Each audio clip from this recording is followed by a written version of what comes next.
Namaskar, the life of Swami Vivekananda by his Eastern and Western disciples.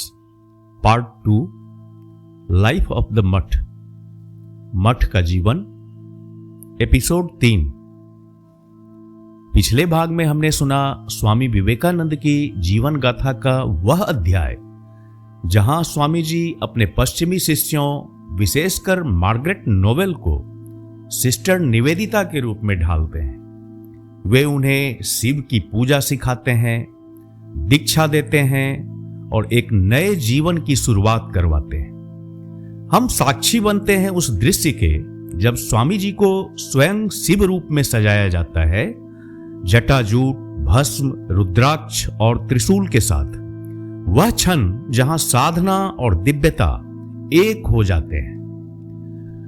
हमने सुना उस ऐतिहासिक दिन की कहानी जब श्री रामकृष्ण का जन्मोत्सव पहली बार मठ से बाहर सार्वजनिक रूप से मनाया गया और हजारों लोग श्रद्धा से एकत्र हुए।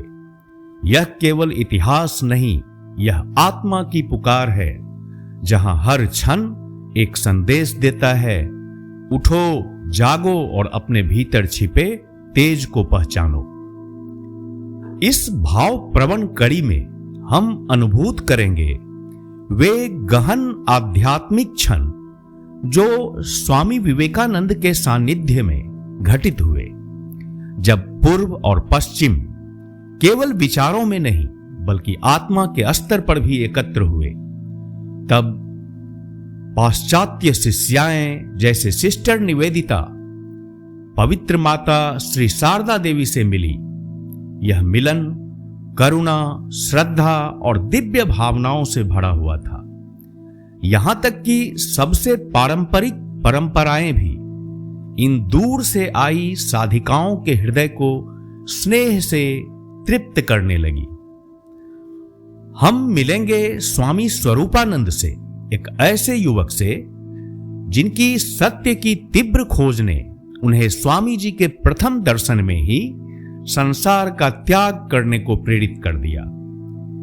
कुछ ही दिनों में उन्होंने संन्यास की दीक्षा ली, पवित्र कर्तव्यों का भार संभाला और स्वामी विवेकानंद की उस दिव्य दृष्टि का साक्षात उदाहरण बन गए जो सच्चे आध्यात्मिक रत्नों को पहचानती थी। यह केवल इतिहास नहीं है, यह एक जीवंत आध्यात्मिक क्रांति की धड़कन है। भक्ति, त्याग और निर्भीक श्रद्धा से सिंचित। तो जुड़िए इस यात्रा में जहां जीवन बदलते हैं, हृदय खुलते हैं और एक नया भारत एक साधारण से मठ में जन्म लेता है। स्वामी विवेकानंद की अद्भुत जीवन यात्रा का हिस्सा बनने के लिए इस भाग को अंत तक सुने। अगर आपको यह प्रयास अच्छा लगे तो कृपया लाइक, कमेंट और हमारे चैनल को सब्सक्राइब करें। अब आगे की गाथा सुनते हैं। जय स्वामी विवेकानंद। मार्गरेट नोबेल के लिए यह दीक्षा समारोह एक अत्यंत महत्वपूर्ण घटना थी। इसी समय एक और घटना घटित हुई जो पश्चिम और पूर्व के बीच संपर्क की बढ़ती गहराई को दर्शाती है। एक संपर्क जो स्वामी विवेकानंद द्वारा ही उत्प्रेरित हुआ था। यह घटना थी पश्चिमी महिला शिष्याओं की भेंट पवित्र माता से, जो भगवान श्री रामकृष्ण की धर्म पत्नी और एक परम पारंपरिक ब्राह्मणी थी। यह मिलन अत्यंत भावुक और करुणामयी था। पवित्र माता ने उन्हें स्नेहपूर्वक संबोधित किया, मेरे बच्चों कहकर। इसके बाद वे शिष्याएं एक वृद्धा को अपने कॉटेज में कुछ समय के लिए ले आईं। यह थी गोपाल की मां, जिन्हें श्री रामकृष्ण ने विशेष अर्थों में मां की संज्ञा दी थी। यह वृद्ध ब्राह्मण विधवा अत्यंत रूढ़िवादी थी, फिर भी वे इन पश्चिमी स्त्रियों के साथ इस तरह घुल मिल गईं कि उनके साथ भोजन किया और एक सप्ताह बाद तो 3 दिन उनके साथ रहीं। इसी समय एक और विशेष घटना घटी। 29 मार्च को 2 शिष्यों स्वामी स्वरूपानंद और स्वामी सुरेश्वरानंद को संन्यास दीक्षा प्रदान की गई। स्वरूपानंद जब तीसरी या चौथी बार मठ में आए तब उन्होंने स्वामी जी से एक लंबी बातचीत की। इस वार्ता से वे इतने प्रभावित हुए कि उसी क्षण उन्होंने संसार त्यागने और स्वामी जी के मार्गदर्शन में व्यावहारिक आध्यात्मिक जीवन जीने का संकल्प ले लिया। उनके साथ आए मित्र यह सुनकर चकित रह गए जब उन्होंने कहा कि वे घर नहीं लौटेंगे, और वे इस निर्णय पर अडिग रहे। वे वर्षों से जीवन और मृत्यु के रहस्यों पर सोचते रहे थे और इस माया जाल से बाहर निकलकर मानवता की सेवा करने का मार्ग खोज रहे थे। युवावस्था में विवाह होने के बावजूद उन्होंने दाम्पत्य जीवन से दूर रहकर अपने माता पिता के साथ कठोर ब्रह्मचर्य का पालन किया। उनके भीतर सेवा की प्रबल इच्छा थी। स्वामी जी से मिलते ही उन्हें यह स्पष्ट हो गया कि इस संघ में सम्मिलित होकर वे अपने विचारों को सार्थक बना सकते हैं, क्योंकि उनके विचार और स्वामी जी की दृष्टि एक दूसरे के पूरक थे। उन्होंने स्वामी जी से यही कहा और स्वामी जी ने एक शिष्य से उल्लासपूर्वक कहा, आज हमने एक रत्न प्राप्त किया है। बाद में स्वामी जी ने कहा, स्वरूपानंद जैसे कार्यक्षम व्यक्ति की प्राप्ति हजारों स्वर्ण मुद्राओं से भी अधिक मूल्यवान है। स्वामी विवेकानंद को अपने इस शिष्य पर इतनी गहरी आस्था थी कि सामान्य प्रक्रिया को एक ओर रखकर उन्होंने केवल कुछ ही दिनों में उन्हें संन्यास दीक्षा दे दी। कुछ महीनों के भीतर ही उन्हें प्रबुद्ध भारत पत्रिका का संपादक नियुक्त किया गया और अगले वर्ष जब हिमालय में अद्वैत आश्रम की स्थापना हुई तो उन्हें उसका अध्यक्ष बनाया गया। यह घटनाएं इस बात का प्रमाण थी कि स्वामी जी अपने इस शिष्य पर कितना भरोसा करते थे। इन्हीं दिनों स्वामी जी से मिलने प्रसिद्ध बौद्ध प्रचारक अनागरिका धर्मपाल भी आए। वे मिसेज ओले बुल से मिलने आए थे, जो हाल ही में खरीदे गए मठ परिसर में पुराने कॉटेज में रह रही थी। धर्मपाल पहले मठ पहुंचे, स्वामी जी से आग्रह किया कि वे उनके साथ चलें। उस दिन भारी बारिश हो रही थी। 1 घंटे के इंतजार के बाद स्वामी जी, धर्मपाल और कुछ अन्य लोग चल पड़े। मार्ग बहुत उबड़ खाबड़ और कीचड़ से भरा हुआ था, क्योंकि नए मठ का परिसर अभी समतल किया जा रहा था। स्वामी विवेकानंद कीचड़ में फिसलते हुए, बारिश में भीगते हुए बच्चों जैसी हंसी और उल्लास के साथ आगे बढ़ रहे थे। धर्मपाल ही एकमात्र व्यक्ति थे जो नंगे पैर नहीं थे। एक स्थान पर उनका पैर इतनी गहराई में धंस गया कि वे उसे निकाल नहीं सके। स्वामी जी ने जब यह देखा तो तुरंत सहायता के लिए अपना कंधा आगे किया और उनका हाथ पकड़कर उन्हें कीचड़ से बाहर निकाला। दोनों हंसते हुए एक दूसरे को थामे आगे बढ़ते चले गए। जब वे सब कॉटेज पर पहुंचे तो सबसे पहले सभी ने अपने पांव धोने के लिए जल लिया। जैसे ही स्वामी विवेकानंद ने देखा कि धर्मपाल स्वयं लोटे से पानी लेकर पांव धोने जा रहे हैं, उन्होंने तुरंत वह लोटा उनसे छीन लिया और कहा, आप मेरे अतिथि हैं और यह सेवा करने का सौभाग्य मुझे ही मिलना चाहिए। यह कहते हुए स्वामी जी स्वयं धर्मपाल के पांव धोने लगे। धर्मपाल ने जोरदार विरोध किया। भारत में यह माना जाता है कि किसी के चरण धोना अत्यंत विनम्र सेवा का कार्य है। इस दृश्य को देखकर सभी उपस्थित लोग स्वामी जी की विनयशीलता और उनकी सेवा भावना से चकित रह गए। मार्गरेट नोबेल के कलकत्ता आगमन के साथ ही स्वामी जी ने उन्हें भारत की सेवा के लिए प्रशिक्षित करने का कार्य आरंभ कर दिया। उनके आगमन के 2 दिन के भीतर ही उन्होंने महेंद्रनाथ गुप्त, जो कि श्री रामकृष्ण के भक्त थे, उनसे व्यवस्था की कि वे मार्गरेट को बंगाली भाषा सिखाएं। बेलूर में नदी किनारे के कॉटेज में स्वामी जी मार्गरेट और अन्य शिष्यों से चर्चा करते हुए उनके अंदर भारतीय चेतना जागृत करते। उनका मत था कि जो यूरोपीय भारत में कार्य करना चाहते हैं, उन्हें यह भारतीय रीति से पूर्णतः हिंदू रीति नीति, आचार विचार और संस्कारों के साथ करना चाहिए। स्वामी जी ने मार्गरेट से स्पष्ट कहा, तुम्हें अपने विचारों, आवश्यकताओं, कल्पनाओं और आदतों को हिंदू रूप में ढालना होगा। तुम्हारा बाह्य और आंतरिक जीवन वैसा होना चाहिए जैसा किसी परंपरागत ब्राह्मण ब्रह्मचारिणी का होता है। विधि तुम्हें स्वयं प्राप्त होगी यदि तुम्हारी आकांक्षा प्रबल हो, लेकिन तुम्हें अपने अतीत को भूलना होगा, इतना कि उसकी स्मृति भी ना रहे। स्वामी जी ने उसे हिंदू विधवा ब्राह्मण स्त्री के ब्रह्मचर्य जीवन को आदर्श रूप में प्रस्तुत किया, परंतु उस सीमित सेवा भावना को उन्होंने समाज सेवा में रूपांतरित कर उसके लिए एक व्यापक क्षेत्र प्रस्तुत किया। स्वामी विवेकानंद भारतीय संस्कृति के प्रबल रक्षक थे। यदि कोई उनके देश के विषय में पूर्वाग्रह या दया भाव से बोले तो वे तुरंत प्रतिकार करते थे।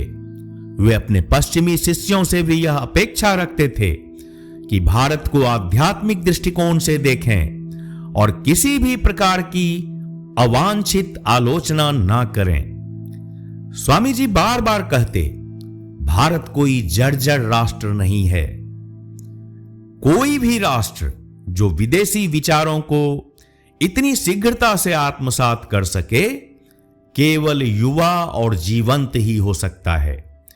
भारत की संस्कृति हजारों वर्षों के तप और प्रयोगों से विकसित हुई है, इसलिए वह अतुलनीय, स्थायी और शक्तिशाली है।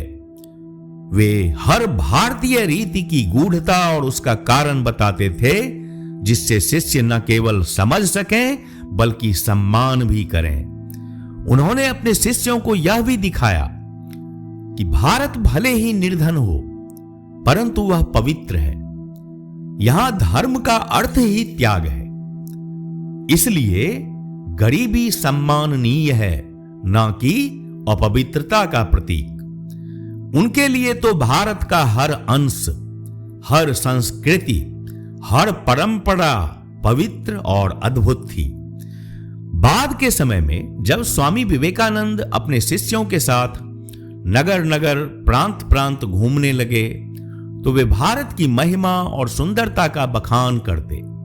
वे चाहते थे कि उनके पश्चिमी शिष्य भारत की समस्याओं का निष्पक्ष अध्ययन करें, केवल उसकी महिमा और गौरव को ही ना देखें, बल्कि उन समस्याओं को भी जानें जिनका समाधान खोजने में पश्चिमी विज्ञान और सभ्यता के आदर्शों की सहायता ली जा सकती है।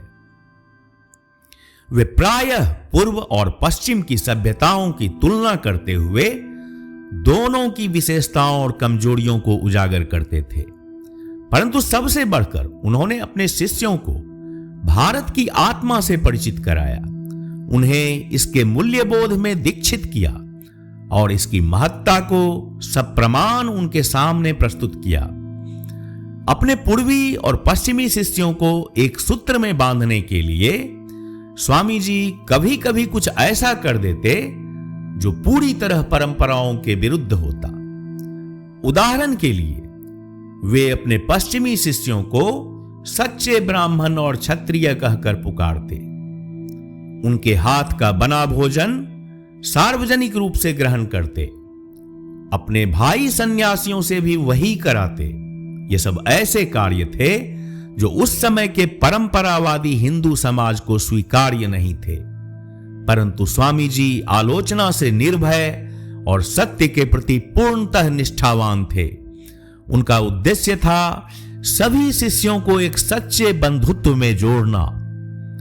इस प्रकार वे भिन्न भिन्न प्रकृति के लोगों को जोड़ते और मानवता के दोनों छोरों पूर्व और पश्चिम को एक सूत्र में पिरो देते।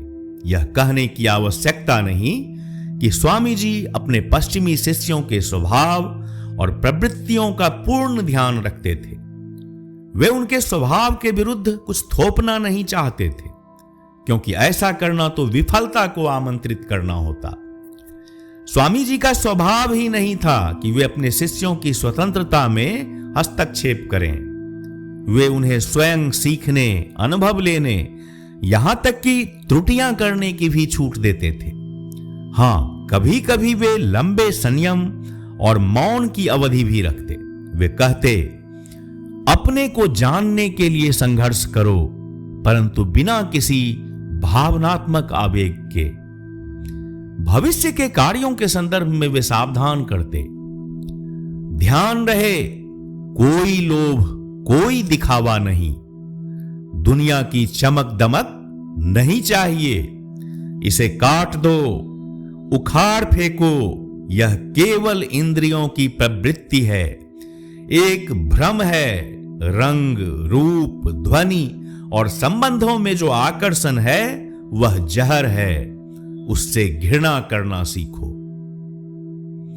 1898 का लगभग पूरा वर्ष स्वामी जी ने अपने पश्चिमी शिष्यों को गहन प्रशिक्षण देने में लगाया।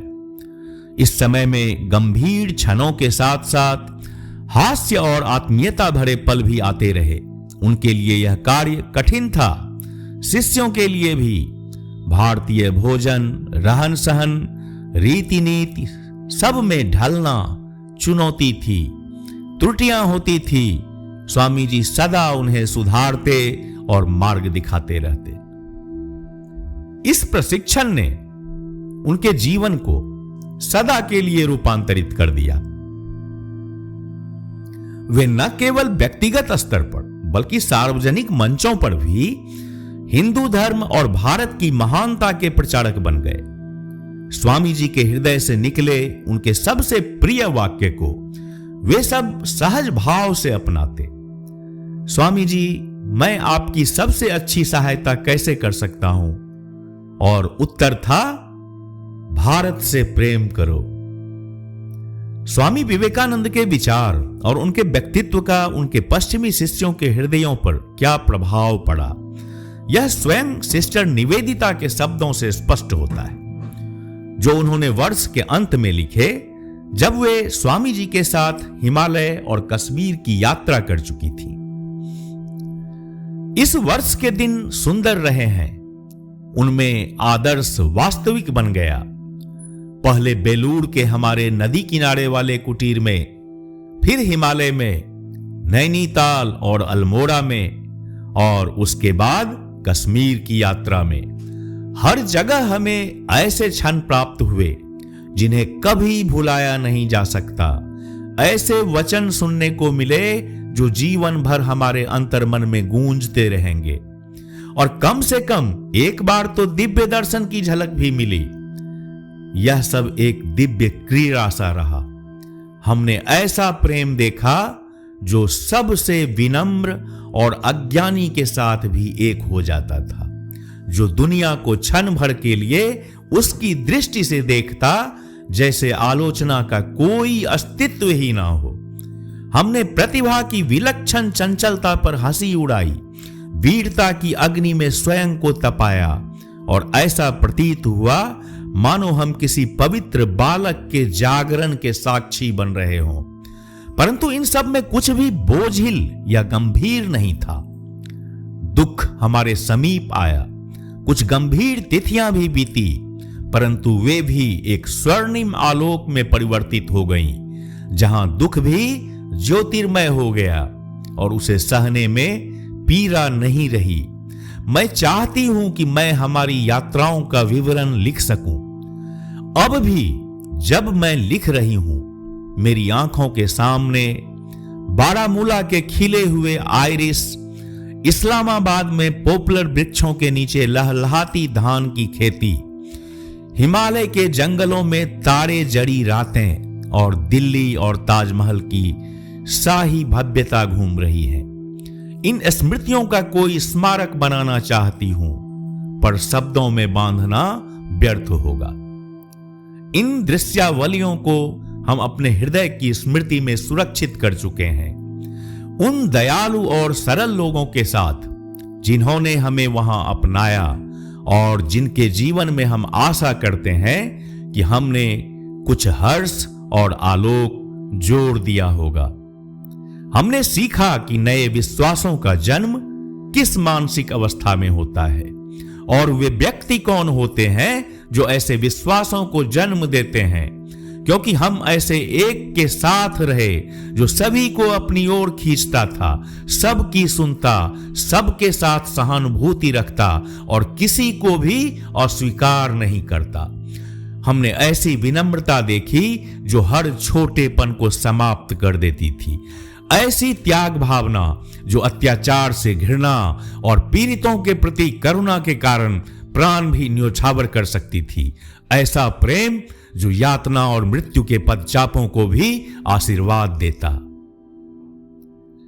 हमने उस स्त्री के साथ अपना हृदय जोड़ लिया जो प्रभु के चरणों को अपने आंसुओं से धोती थी और अपने केसों से पोंछती थी।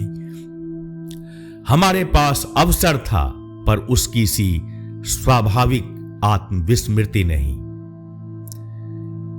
एक दिन मृत सम्राटों के उद्यान में एक वृक्ष के नीचे बैठे हमें धरती की सारी संपदाएं, सारी भव्यताएं, गिरजाघरों की रंगीन खिड़कियां, राजाओं के रत्न जटित सिंहासन, योद्धाओं के ध्वज, पुरोहितों के वस्त्र, नगर की शोभा, ऐश्वर्य, अहंकार के एकांत आश्रय, सभी ने अपने को आत्माओं के महामंदिर के रूप में प्रस्तुत किया और उन सब को अस्वीकार कर दिया गया।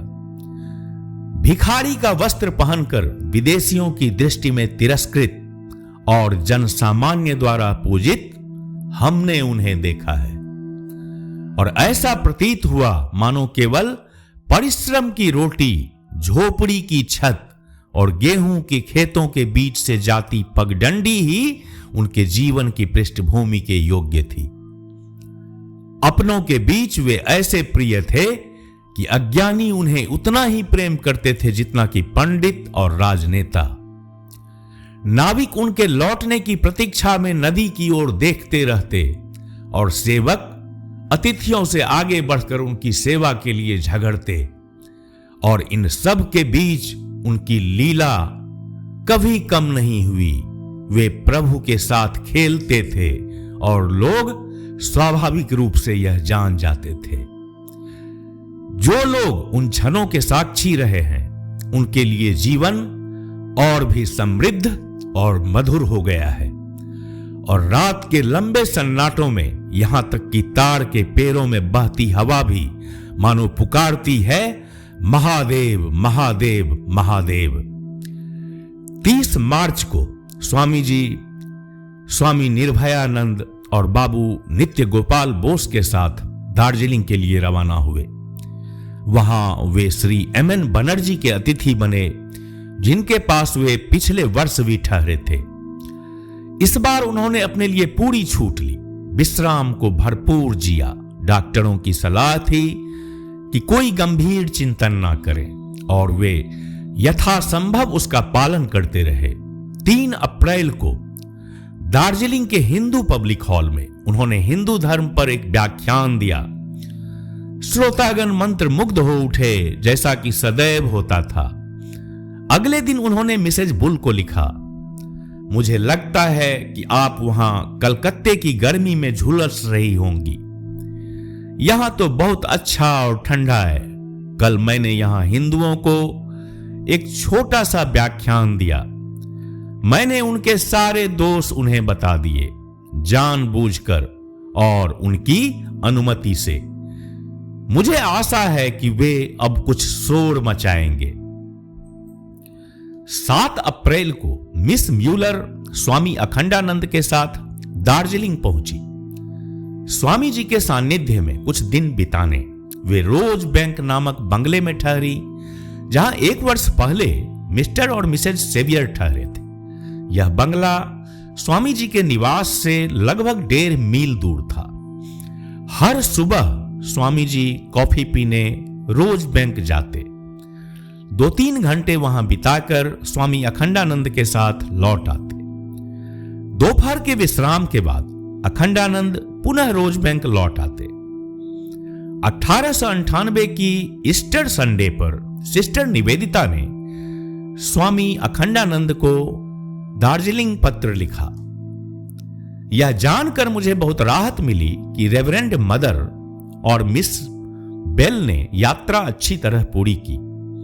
कितना सुंदर दृश्य होगा कि राजा, वे स्वामी विवेकानंद को राजा से संबोधित कर रही थी, बर्फ देखने निकल पड़े। निस्संदेह मुझे आपके लिए खेद है। आप निश्चित ही उनसे मिलने की प्रतीक्षा कर रहे होंगे, पर उन्हें बर्फ से विशेष प्रेम है। दरअसल दार्जिलिंग में रहते हुए स्वामी जी संदकफू और अन्य पहाड़ी स्थलों की यात्रा पर निकले, हिम शिखरों के सौंदर्य को देखने, प्रकृति के एकांत में विश्राम पाने। इस समय उनका स्वास्थ्य ठीक था, लेकिन लौटने पर पहले तेज बुखार और फिर सर्दी खांसी ने उन्हें घेर लिया। 18 अप्रैल को उन्होंने मिस मैक्लियोड को लिखा, मुझे लगता है यह बुखार ज्यादा पहाड़ चढ़ने और यहां की खराब जलवायु के कारण हुआ। आज थोड़ी राहत है, लेकिन इसी बीच उन्हें एक खबर ने भीतर से झकझोर दिया। कोलकाता में प्लेग फैल गया था। स्वामी अखंडानंद बताते हैं, स्वामी जी तो अत्यंत प्रसन्नचित्त स्वभाव के थे, लेकिन एक सुबह मैंने देखा कि वे बहुत गंभीर हो गए थे।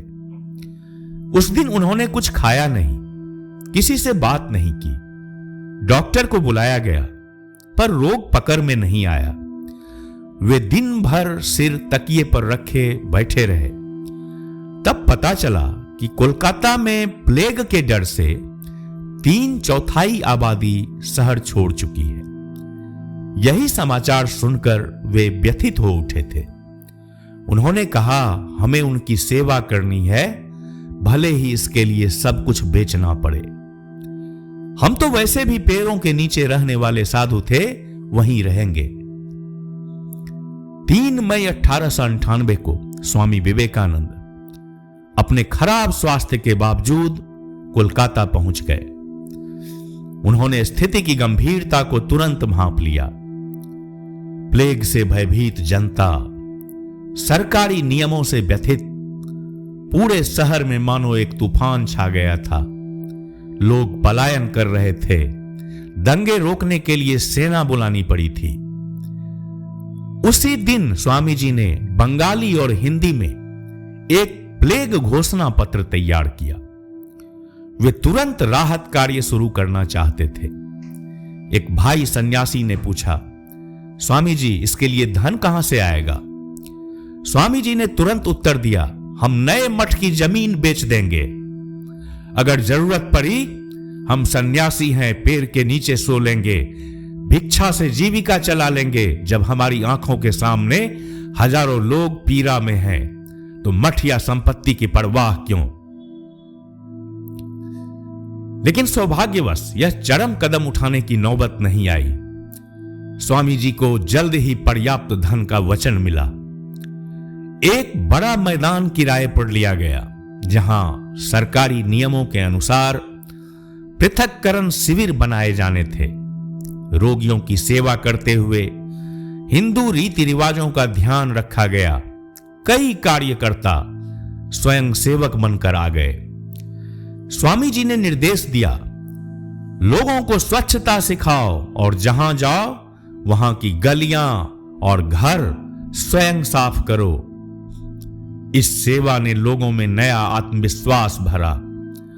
उन्हें स्वामी जी के रूप में केवल एक प्रवक्ता नहीं, एक सच्चे व्यावहारिक वेदांती दिखाई दिए, जो वेदांत के उच्चतम सिद्धांतों को मानव सेवा के माध्यम से धरातल पर उतार रहे थे।